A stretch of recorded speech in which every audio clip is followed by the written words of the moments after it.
একটু বসেন না, একটু ভাবেন যে আমাকে চলে যেতে হবে, চলে যেতে হবে। এই কোলাহল, এই ব্যস্ততা, এগুলো থাকবে, থাকবো না আমি।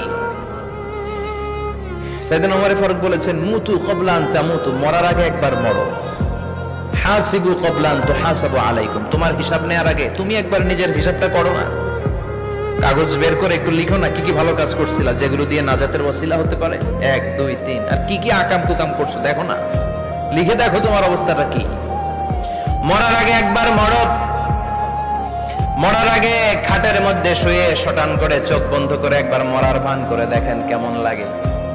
চোখটা বন্ধ করেন আর ভাবেন আপনি নাই, কি কি হতে পারে ভাবেন। আপনার ছেলে মেয়েরা কান্না জুড়ে দিবে, আপনার প্রাণের স্ত্রী বিলাপ শুরু করে দিবে, বন্ধু বান্ধবের চিৎকার আর মাতম, স্থানীয় এলাকার মসজিদে ঘোষণা, অমুক এলাকার নিবাসী অমুক ভাই অমুকের ছেলে অমুক দুনিয়ায় নাই। সব আত্মীয়রা চলে আসবে, ফেসবুকে স্ট্যাটাস দেয়া হবে, সবাই সবাইকে জানাবে বিকাল 4টায় অমুক হাই স্কুল ময়দানে আপনার জানাজা।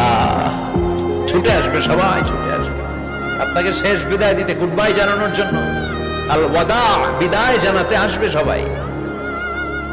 4 তাকবীর দিয়ে আপনার জানাজা হবে, অশ্রুসিক্ত জানাজায় আপনার বিদায় হবে, কাঠের খাটিয়ার মধ্যে করে কাঁধে তুলে আপনার কবরে নেওয়া হবে, আগে থেকে খুঁড়ে রাখা কবরটার মধ্যে আপনারে বিছিয়ে দেয়া হবে, পাশের কচি